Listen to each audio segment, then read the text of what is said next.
अस्सलाम वालेकुम नाज़रीन, मैं हूं रिजवान जाफ़र। सवाल है पाकिस्तान का, इसीलिए आज हम मौजूद हैं होली ट्रिनिटी चर्च में। आज हम बात करेंगे पाकिस्तान में इंटरफेथ हारमोनी के हवाले से, यानी मजहबी हम आहंगी कितनी है पाकिस्तान में। मुख्तलिफ फेथ से ताल्लुक़ रखने वाले जो जो जो जो कम्युनिटीज़ हैं वो आपस में किस तरह मिलजुल के रहते हैं और पाकिस्तान के मुस्तकबिल के लिए किस तरह काम कर रहे हैं। अगर कोई इख्तिलाफ आ जाता है तो उसको किस तरह से देखते हैं।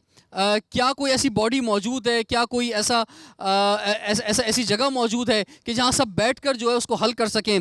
अगर किसी कम्युनिटी पर कोई मुश्किल वक्त आता है तो दूसरी कम्युनिटी किस तरह से उसकी हेल्प करती है। और हम ये देख रहे हैं कि हमारे पड़ोस में हम इंडिया में देख रहे हैं कि बहुत ज़्यादा मजहबी इंतहा पसंदी नज़र आ रही है और वहाँ पे सियासत जो है मज़हब के नाम पे हो रही है। तो क्या पाकिस्तान में भी ऐसा कुछ है या नहीं है, ये हम जानेंगे। जो हमारे साथ गेस्ट पैनल यहाँ पे मौजूद हैं, मुख्तलिफ फेथ से ताल्लुक़ रखने वाले मुख्तलिफ अहम शख्सियात हमारे साथ हैं। नौजवानों की एक बड़ी तादाद आज होली ट्रिनिटी चर्च में हमारे साथ मौजूद है। मैं तारुफ कराता हूँ गेस्ट पैनल का। सबसे पहले हमारे साथ मौजूद हैं जनाब बिशप सादिक डैनियल साहब। आपको वेलकम कहते हैं, बल्कि हम आपकी जगह पर हैं आज, आप हमारे होस्ट भी हैं आज। बिशप साहब जो हैं वो कराची एंड बलूचिस्तान के बिशप हैं, बिशप ऑफ पाकिस्तान के, और पाकिस्तान में नहायत काबिल एहतराम हैं। आपकी बात को बहुत गौर से सुना जाता है, समझा जाता है। हमारे साथ मौजूद हैं special assistant on religious affair and Zakat and Ushr government of Sindh doctor Abdul Qayyum Soomro sahab, आपको वेलकम कहते हैं जी। हमारे साथ मौजूद हैं जनाब एंथोनी नवीद साहब, आप special assistant on interfaith harmony हैं गवर्नमेंट ऑफ सिंध में, आपको भी वेलकम कहते हैं। दो वज़ीर हमारे साथ मौजूद हैं, बहुत ऑनर की बात है आज। इसी तरह से रवि दवानी साहब हमारे साथ हैं जो कि जनरल सेक्रेटरी हैं ऑल पाकिस्तान हिंदू पंचायत के, आपको खुश आमदीद कहते हैं। सरदार हीरा सिंह साहब हमारे साथ मौजूद हैं जो कि प्रेसिडेंट हैं श्री गुरु नानक सत्संग सभा के। अल्लामा सैयद याकूब अली शाह साहब हमारे साथ मौजूद हैं, आपको वेलकम कहते हैं। रिलीजियस स्कॉलर हैं, इसके अलावा को चेयरमैन हैं आप piece council international for interfaith harmony के। इसके अलावा इंटरफेथ हारमोनी से रिलेटेड बहुत सारी ऑर्गेनाइजेशंस हैं जो हमारे साथ मौजूद हैं, आप सबको हम वेलकम कहते हैं। यूथ पार्लियामेंट के मेम्बर्स भी यहाँ पर मौजूद हैं, आप सबको वेलकम कहते हैं। आगाज़ करते हैं हम बिशप साहब आपसे।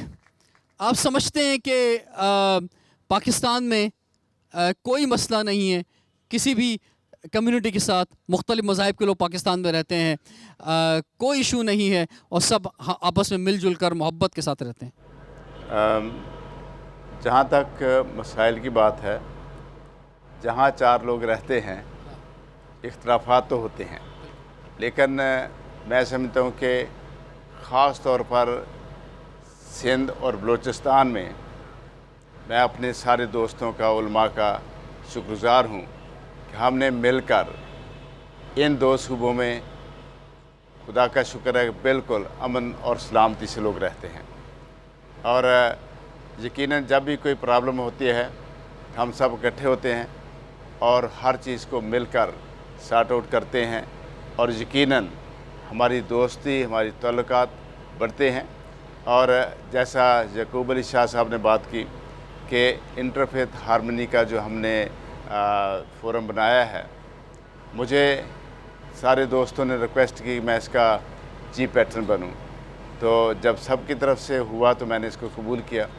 और यकीनन इसमें बहुत सारे समझदार और सियासी सूझबूझ और इंसानियत की सूझबूझ रखने वाले लोग हैं जो कि अमन को प्रमोट। ठीक है सर, अगर हम अपने रीजन की बात करते हैं तो मसला ये है कि अब तो तरक्की याफ्ता ममालिक में ये सोच निकल गई है कि जनाब किसी को अगर जॉब देनी है तो वो मज़हब की बुनियाद पे दी जाए, किसी के हकूक़ का ख्याल रखना है तो मज़हब की बुनियाद पे रखा जाए, बल्कि मेरिट जो है वो आगे होता है, इंसानियत आगे होती है। यहाँ पे क्योंकि कोई भी किसी कम्युनिटी से हो, अगर पाकिस्तान में मुसलमानों की अक्सरियत है तो मुसलमानों को भी पूरे राइट नहीं मिल रहे, मुसलमानों को भी तालीम, सेहत और इंसाफ और दूसरी तमाम जो बेसिक राइट होते हैं वो नहीं मिल रहे, तो फिर दूसरी कम्युनिटीज़ को कहाँ से मिलेंगे। तो जब ये राइट्स नहीं मिलते हैं तो फिर जो तमाम कम्युनिटीज़ जो हैं वो अपने अपनी लोग एक जगह जमा करती हैं और फिर लोग सोचते हैं कि हुकूमत तो नहीं दे रही, ये कम्युनिटी हमें जो तमाम राइट्स देंगी। आप क्या समझते हैं बिशप साहब? यकीनन जैसे आपने कहा है कि अगर हम मेजॉरिटी कम्युनिटी की बात करें तो सब के सब को नौकरियां नहीं मिल जाती। जी। सब के सब खुशहाल नहीं हैं, और इसी तरह से अगर वो सबको नौकरियां मिल जाएं, फिर हमारा कोई हिंदू भाई, क्रिश्चियन भाई या सिख भाई ये कहे कि मुझे नहीं मिली या मेरे बच्चे को नहीं मिली, फिर जो बात समझ में आती है। लेकिन यहाँ पर सबके साथ एक जैसा है, इसलिए यहाँ पर कोई ऐसी चीज़, लेकिन हम मिलकर भी इन चीज़ों को सॉर्ट आउट करते हैं कि कैसे हम एक दूसरे की मदद कर सकते हैं। ठीक है रवि साहब, आपकी तरफ हम बढ़ते हैं। हम जब देखते हैं इस वक्त इंडिया पाकिस्तान का एक कॉन्फ्लिक्ट चल रहा है, और ये कॉन्फ्लिक्ट का आगाज़ हुआ 8 जुलाई से, कि जब बुरहान वानी को वहाँ पे शहीद किया गया, और उस वक्त से कश्मीर का इशू आपके सामने मौजूद है। ये मुस्तकिल एक ऐसा इस वक्त ऐसे मरहले पे आ गए हैं कि 2 एटमी ताकतें जो जंग के दहाने पे खड़ी हुई हैं। तो आप ये फरमाएं कि इस वक्त ये सोचा जा रहा है पाकिस्तान में कि और इवन इंडिया में भी सोचा जा रहा है कि एक इंतहा पसंद जो है वज़ीर आज़म वहाँ बन गया है, और इंतहा पसंदों की वहाँ पे हुकूमत है। अगर हम हिंदू मज़हब की बात करें तो आप क्या समझते हैं, इंडिया में देखते हैं तो ये कोई हिंदू मज़हब नहीं कहता कि इस इंतहा पसंदी को, ये चंद लोग हैं जो इस तरह से इशारा कर रहे हैं। तो इस मौजू पर आप क्या कहना चाहेंगे, और वहाँ पे वहाँ की जो माहौल है उसके मुताबिक से पाकिस्तानी कौम को क्या पैगाम देना चाहेंगे?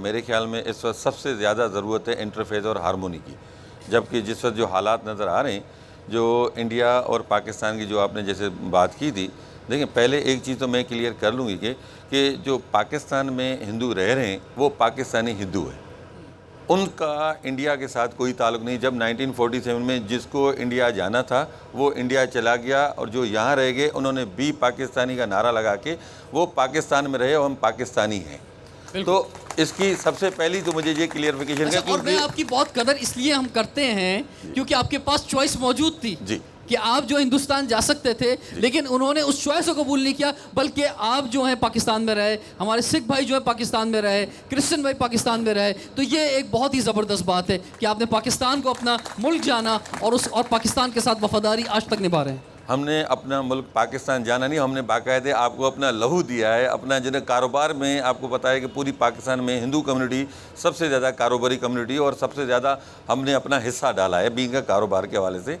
तो मैं आपको बता रहा था कि जैसे कि ये चीज़ हमें क्लियरिफिकेशन करनी चाहिए कि जब भी टीवी पे, मीडिया पे या आती है तो वहाँ हिंदुओं का नाम लिखा जाता है, वहाँ तो क्लासिफिकेशन नहीं होती कि हिंदुओं का। पर जब आपकी जो न्यू यूथ है वो ओवरऑल जो है ना हिंदू कम्युनिटी के लिए एक गलत तासर लेती है, गलत इमेज कैरी करती है।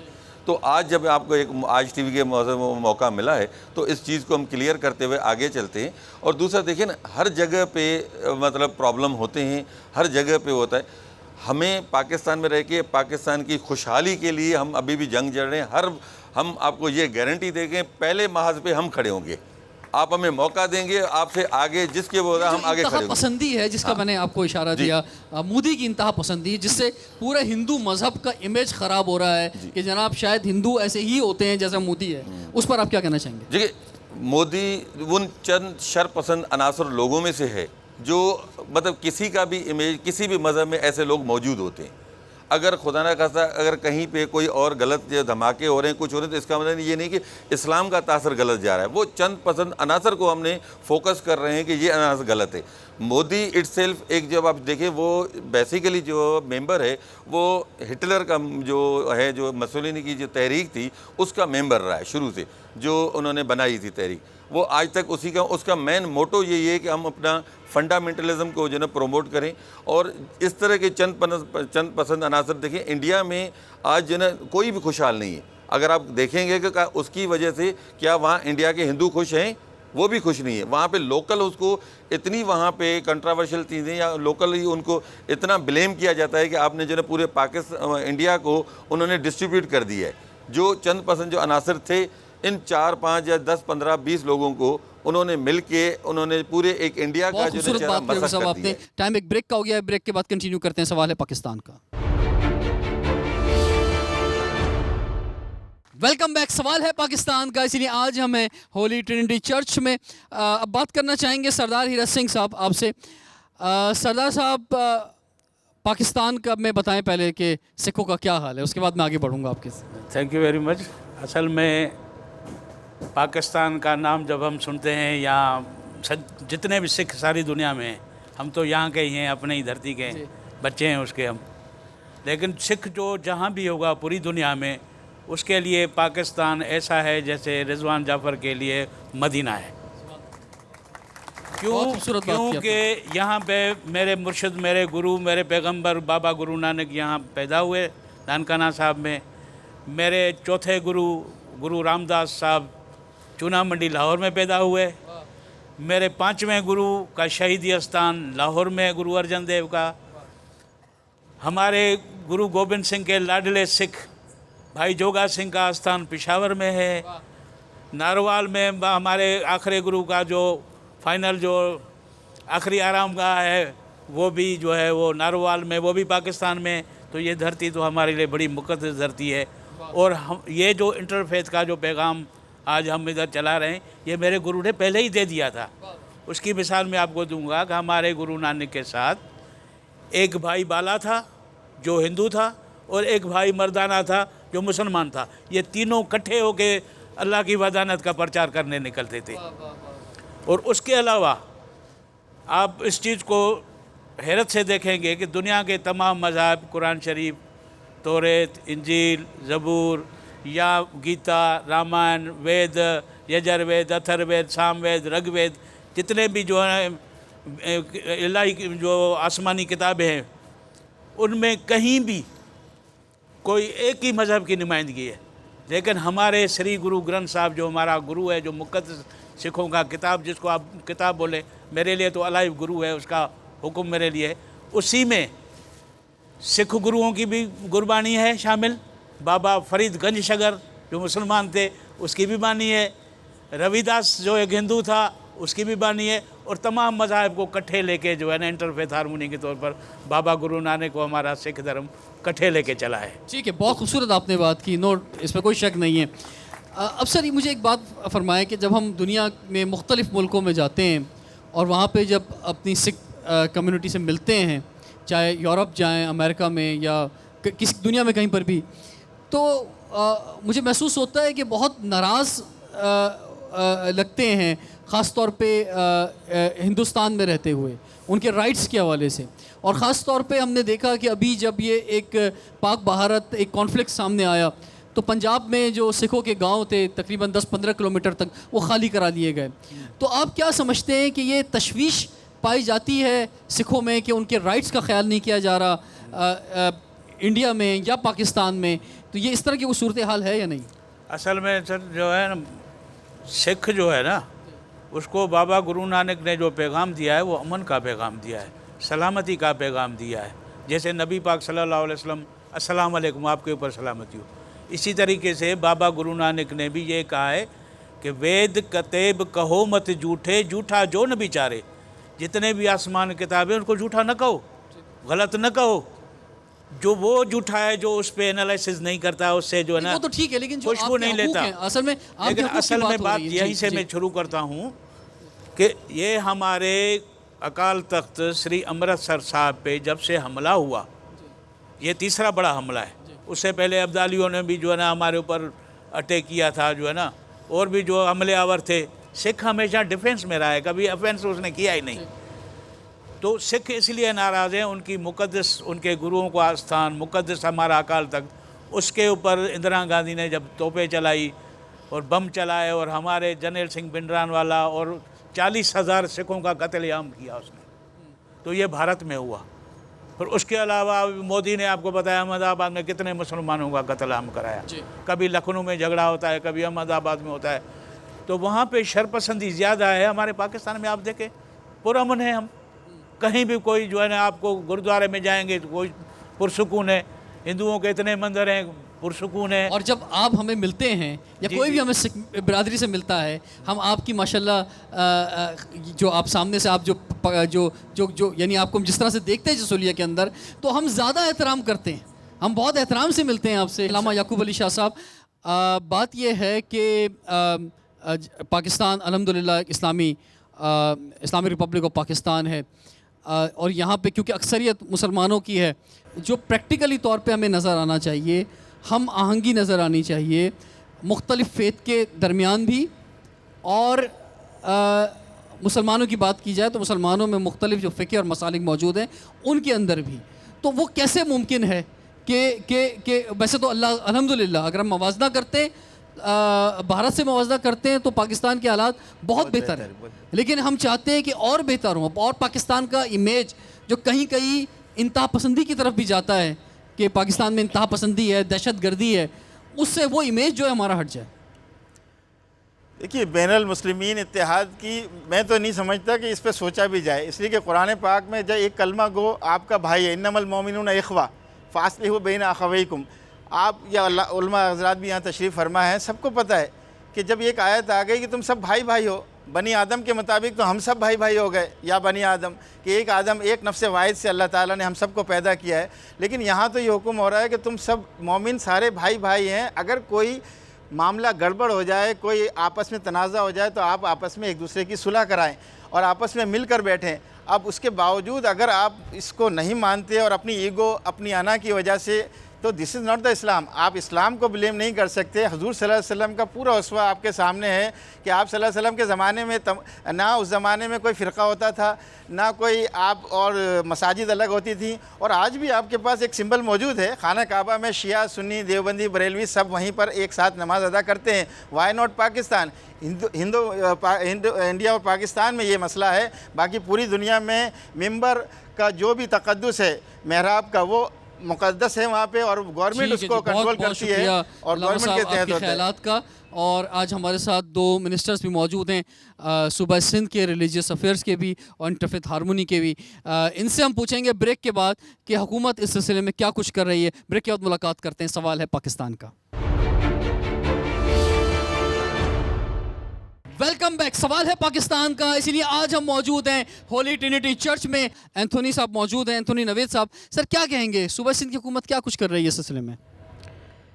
सूबा सिंध की संजीदगी का अंदाज़ा आपको इस बात से हो जाना चाहिए कि ये वाहिद सूबा है जहाँ पर इंटरफेथ हारमनी या बैनुल मज़ाहिब हमांगी को एड्रेस करने के लिए, उसको लुक आफ्टर करने के लिए अलहदा से एक जो है वो डिपार्टमेंट का या अलहदा से जो है वो उसका इंतज़ाम किया गया कि हम चूँकि सूबा सिंध एक सूफियों का धरती है, यहाँ पर अमन और आतिशी जो है उसकी हिस्ट्री जो है वो हज़ारों साल पुरानी है। इसी तरीके से पाकिस्तान पीपल्स पार्टी की क़यादत ने इस अमन, मोहब्बत और भाईचारे की फ़िज़ा को मज़ीद बेहतर बनाने के लिए बैनुल मज़ाहिब हमांगी को दूसरे सूबों में आपको ये मुख्तलिफ जो है वो डिपार्टमेंट्स के साथ इंटरलिंक मिलेगी, लेकिन ये वाहिद सूबा है जहाँ पर बैनुल मज़ाहिब हमांगी की ज़रूरत को ज़्यादा महसूस करते हुए इसको अलहदा एक शनाख्त के तौर पर मुतारफ़ करवाया गया 18वीं तरमीम के बाद, ताकि काम को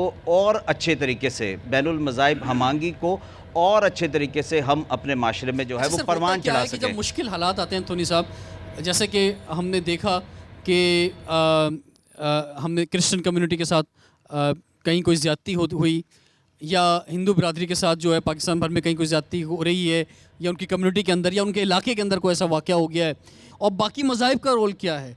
यानी नॉर्मल हालात में शायद सब कुछ सही चल रहा होता है, लेकिन खुदा न खास्ता कहीं कोई मुश्किल आ जाए तो उसके लिए आपका क्या प्लान है?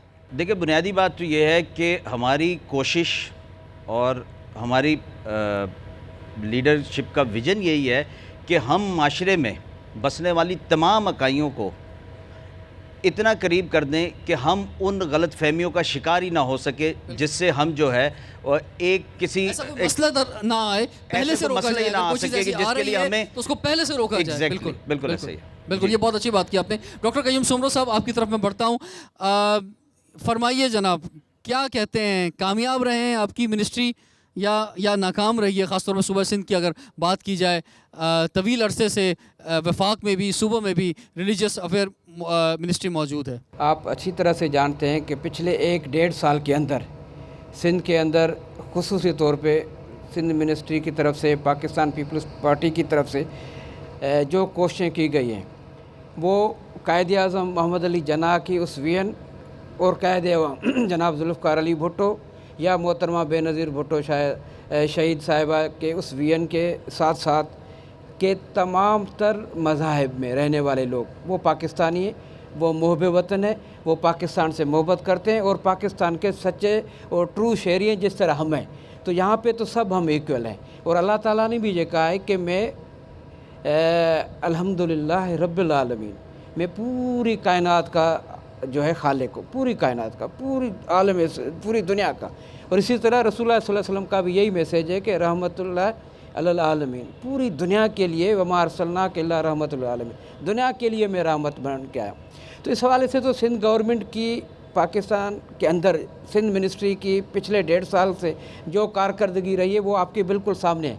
बहुत सारे ऐसे प्रोग्राम आपने भी अटेंड किए, हमने भी आपके साथ प्रोग्राम अटेंड किए, और ये इस गवर्नमेंट की कामयाबी की निशानी है कि पूरे 1.5 साल के अंदर यहाँ पे हमने मजहबी मुनाफरत को काफ़ी हद तक कम कर दिया, यहाँ पे फ़िरका वारियत को हमने काफ़ी हद तक कम कर दिया, यहाँ पे हमने मोहब्बत और अमन का पैगाम दिया।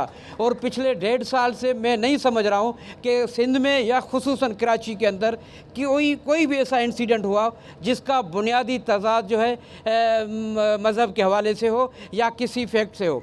मैं आपको एक छोटा सा मिसाल दूँगा और उससे आप अंदाज़ा लगा लें। आपने सिंध गवर्नमेंट की कारकर्दगी के हवाले से बात पूछी।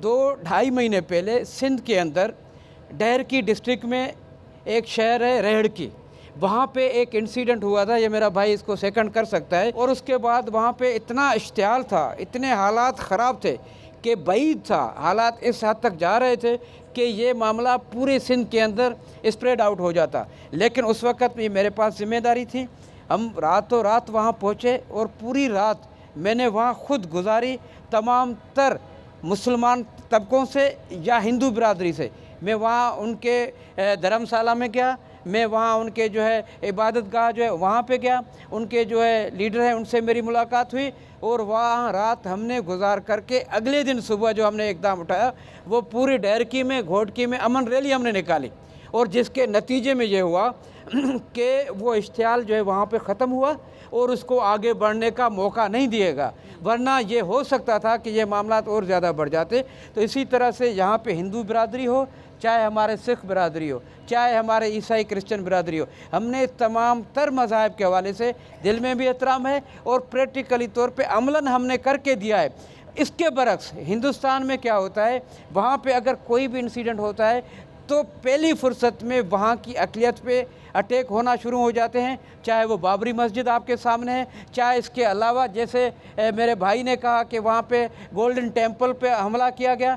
तो इस तरह वहाँ पे उनके जो रिलीजियस के जगह हैं, मसाजिद हैं, टेम्पल हैं या इसके अलावा चर्चेज़ हैं, वो कभी भी महफूज नहीं रहे। लेकिन इसके बरक्स पाकिस्तान के अंदर अगर इक्का दुक्का वाक़या होता भी है, लेकिन हम इनका इतना एहतराम करते हैं, हम नहीं बल्कि सब तमाम मिल करके एक दूसरे का एहतराम करते हैं, मसाजिद का एहतराम करते हैं, चर्चेज़ का एहतराम करते हैं, हर जगह हम एहतराम का जो है सिर्फ इसी बुनियाद पे कि हम तमाम तर बुनियादी तौर पे पाकिस्तानी हैं, मोहब्बे वतन है, हमारा इस मुल्क से मोहब्बत है, हमारा इस मुल्क से वास्ता है, ताल्लुक है, हमारा मरना जीना। मैं एक वाज़ेह सवाल कर लेता हूँ, अल्लामा साहब आपसे आगाज़ करता हूँ, फरमाएं पाकिस्तान में क्या मज़हब की बुनियाद पर सियासत हो रही है या नहीं हो रही है? कम से जैसे इंडिया में हम देखते हैं कि मज़हबी जनूनियत जो है इस वक्त सर चढ़ कर बोल रही है और वहाँ पे मज़हब के नाम पे सियासत हो रही है, यहाँ पर हो रही है?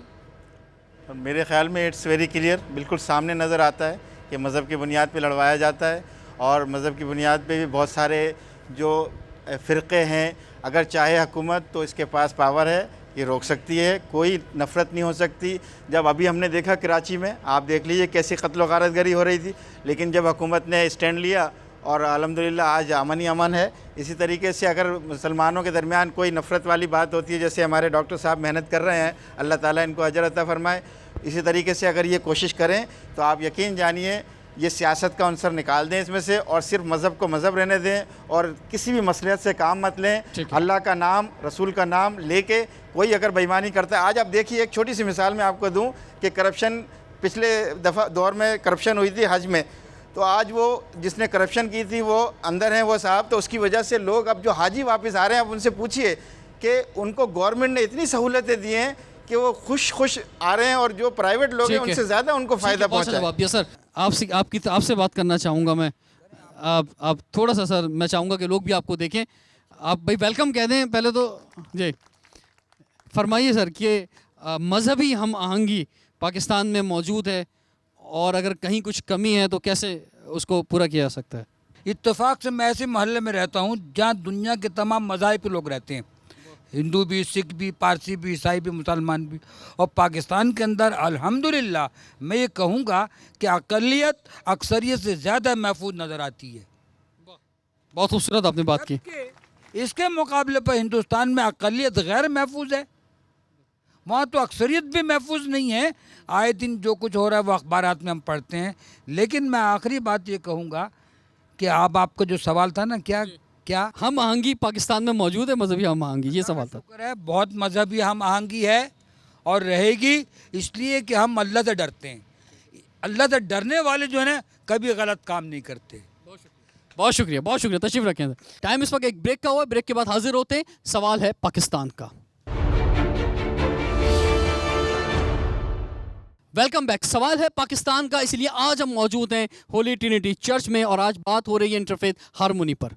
जी, मेरा खुसूसी सवाल अल्लामा साहब से कि अक्सर हमारी जब दीनी यहाँ पे तो बड़ी पीस की और बात हो रही है, लेकिन अब जब हम दीनी महाफिल में बैठते हैं तो हमें ये तक सिखाया जाता है कि कहा जाता है, काफ़ी हमारे उलमा ये कहते हैं कि जब किसी और मज़हब का त्यौहार है तो उन्हें आपने विश भी ना करें। जैसे अभी क्रिसमस आता है, दिवाली आती है, तो हमें विश करने तक से मना किया। जो सोशल मीडिया पर अक्सर चीज़ें वायरल होती है जब त्यौहार आता है। अच्छा सवाल किया, बहुत अच्छा सवाल किया अल्लामा साहब, ज़रा मुख्तसर जवाब फरमाएं। कुरान पाक में एक जगह जिक्र आया है कि अगर अल्लाह की आयतों के साथ इनकार किया जा रहा हो या उसका मजाक उड़ाया, ला तक़ुदू माहुम इन्नकुम इज़म मिस्लुहुम। देखिए, हमें कॉपी नहीं करनी, प्लीज़ ट्राई टू अंडरस्टैंड। इनके त्यौहार इनके लिए हैं, हमारे त्यौहार हमारे लिए हैं। हम ना इनसे कहते हैं कि आप हमारे मज़हब में आ जाइए, ना हम ये चाहेंगे कि हमारे बच्चे इनके मज़हब को अडॉप्ट करें या करें, ये इनकी चॉइस है खुद।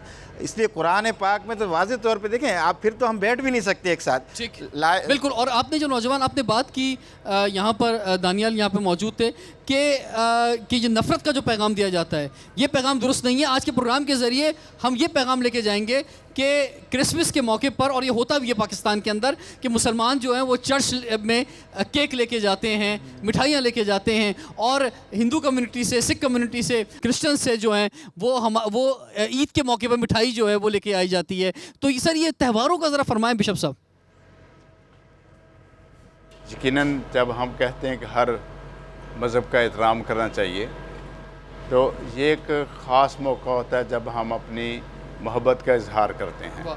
तो ऐसे मौक़ों पर एक दूसरे को विश करके हम ये बताते हैं कि आपका मज़हब आपके साथ है, लेकिन हम भी आपके साथ हैं। हम खुश हैं कि आप अपने मज़हब की पूरी रवायत को मनाते हैं। वाह, बहुत खूबसूरत बात है। और सर ये तरीका बहुत अच्छा है कि एक दूसरे के त्यौहार के मौके पर हम उनके लिए तोहफ़े भी लेके जाएं, मिठाई भी लेके जाएं। जी, अस्सलाम वालेकुम। मेरा सवाल बिशप साहब से है कि आप जो पीस की बात कर रहे हैं, मैं आपसे पूछना चाह रही हूँ कि आपके स्कूल में सिर्फ क्रिश्चियनिटी को इतना क्यों पॉपुलर किया जा रहा है? वहाँ पर मुसलमान बच्चे भी पढ़ते हैं, उनके लिए कोई इवेंट क्यों नहीं हो रहा? मेरी सिस्टर्स काफ़ी सालों से वहाँ पर पढ़ी है, मैंने आज तक वहाँ पर कोई मुसलमानों का मिलाद या इस तरीके से कोई इवेंट मैंने नहीं सुना। तो ऐसा क्यों है सर, प्लीज़ आप मुझे बताइए। देखें, उसमें हर बच्चे के साथ इक्वल ट्रीट किया जाता है, और बच्चियाँ अपना वो जो मिलाद वगैरह वो भी उनको मौका दिया जाता है अपने क्लासरूम में, जहाँ भी इकट्ठे होकर करना चाहते कर सकते हैं। लेकिन ओपन जिस तरह से मतलब एक इवेंट नहीं है, ये मैं कहना चाहूँ। बहुत अच्छी बात की आपने और एक अच्छा ख्याल पेश किया। मेरे बच्चे सेंट जूड स्कूल में पढ़ते हैं, वहाँ पे ईद मिलादुल नबी का भी प्रोग्राम होता है। दोनों ईदों पे ईद मिलन पार्टी होती है और उसी तरह क्रिसमस की पार्टी भी होती है। अगर ये सिर्फ ये ना कहा जाए कि क्रिश्चियन स्कूलों में वहाँ पे इस्लामियात के लिए 3-4 टीचर रखे गए हैं और क्रिश्चियन बच्चे कम हैं, उनके लिए 4-5 क्लासों के बच्चों को जमा करके वहाँ पे उनको तालीम दी जाती है क्रिश्चियन मज़हब की। जी, इस तरफ कोई? मैं ये समझता हूँ कि जंग आज़ादी जो लड़ी है वो तमाम मज़ाहिब के लोगों ने लड़ी है, खाकसार तहरीक के प्लेटफॉर्म पे लड़ी है, और उसमें हिंदू, मुस्लिम, सिख, ईसाई, पारसी, हिंदू सब मौजूद थे, और वो एक आज़ादी की जंग लड़ रहे थे। उस आज़ादी की जंग लड़ने के बाद जब पाकिस्तान तख्लीक में आता है तो मैं ये समझता हूँ कि आज हमें उस नफ़रत से भी आज़ादी हासिल करनी चाहिए जो हमें मोहब्बतों के फूल नहीं बखेरने दे रही और कांटे हमें बखेर रहे हैं। ये इंसानी मसला है। मैं समझता हूँ कि जब हम मोहब्बतें पैदा करते हैं तो वहाँ पर हमें इंसान देखना चाहिए, मज़हब को नहीं देखना चाहिए। हमें जुर्म देखना चाहिए, उस जुर्म पे करने वाले का मज़हब नहीं देखना चाहिए। हमें वो मज़लूम देखना चाहिए, उसका मज़हब नहीं देखना चाहिए। हमें वो हक़ देना चाहिए जो इंसानी बुनियादों पे है, लेकिन उस हक़ की बुनियाद पर हमें तफरीक नहीं करनी चाहिए कि मुसलमान है, हिंदू है या ईसाई है। इस खैरुन्नासा मय्यन फ़हुन्नास, ऐ लोगों तुम्हारा नफ़ा इसी में है कि तुम लोगों का नफ़ा देखो। वहाँ ये नहीं कहा गया खैरुल मुस्लिमीन व यनफ़उल मुस्लिमीन। खूबसूरत बात की आपने। रवि साहब, आपसे आगाज़ करते हैं। मैंने आगाज़ यहाँ से किया था असल में प्रोग्राम का, कि हमें वहाँ पर एक इंतहा पसंदी नज़र आती है और इंतहा पसंद वज़ीर आज़म नज़र आता है। तो पाकिस्तान की हिंदू कम्युनिटी की जानिब से आप मोदी को कैसे ललकारना चाहेंगे? हम मोदी को बताने चाहते हैं कि मोदी, यहाँ पे अगर तुमने आँख भी दिखाई तो हम तुम्हारी आँख निकाल देंगे, अगर तुमने पाँव भी रखने की कोशिश की तो हम तुम्हारे पाँव तोड़ देंगे।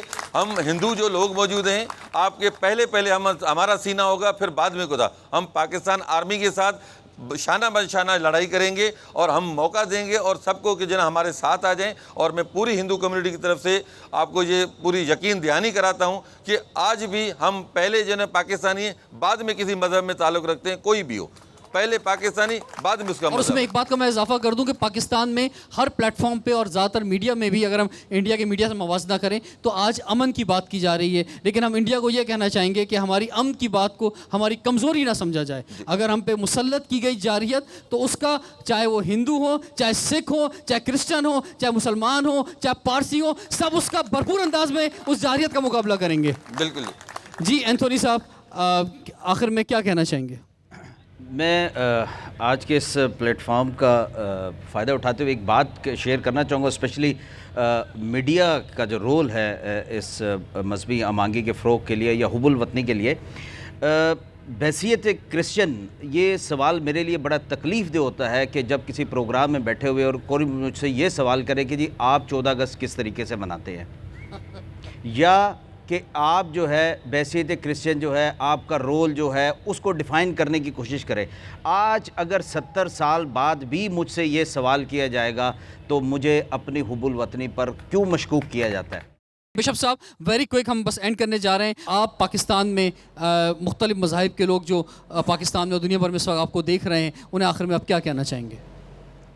आखिर में मैं यही कहना चाहूँगा कि हम सब एक हैं और हमें एक रहना चाहिए। आपस में प्यार और मोहब्बत के साथ एक दूसरे की इज़्ज़त करनी चाहिए, एक दूसरे के मज़हब का एहतराम करना चाहिए और मिलकर रहें और अपने मुल्क को, पाकिस्तान को मजबूत करें। बहुत बहुत शुक्रिया। और आज होली ट्रिनिटी चर्च में तमाम मज़ाहिब के लीडर्स यहाँ पर हमारे साथ मौजूद रहे। बड़ी तादाद में नौजवानों ने शिरकत की और आज हम सब यहाँ पे इसीलिए जमा हुए कि हम पाकिस्तान भर में और दुनिया को ये बताएं कि पाकिस्तान में रहने वाले तमाम मज़ाहिब के लोग एक हैं। सब मिलकर जो है आगे पाकिस्तान की तरक्की के लिए बढ़ेंगे। और अगर पाकिस्तान को कोई मैली आंखों से देखेगा तो हम सब मिलकर उसका मुकाबला करेंगे। रिजवान जाफ़र को होली ट्रिनिटी चर्च कराची से इजाज़त दीजिए। सवाल है पाकिस्तान।